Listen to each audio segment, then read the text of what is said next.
సామెతల గ్రంథం 31వ అధ్యాయం 27-28 వాక్యాలు. ఆమె తన ఇంటివారి నడతలను బాగుగా కనిపెట్టును, ఆమె కుమారులు లేచి ఆమెను ధన్యురాలందురు అని ఈ వాక్య భాగంలో రాయబడి ఉంది.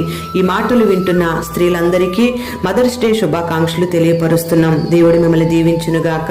గుణవతి అయిన భార్యలు దొరకడం అరుదు. ఇలాంటి స్త్రీలు ఎంతో శ్రేష్టమైన వారు. మరి ఎలాంటి వారు యజమానులకు, పిల్లలకు ఆధ్యాత్మిక జీవన విధానంలో, అనుదిన జీవన విధానంలో కూడా గొప్ప ఆశీర్వాదకరంగా ఉంటారు.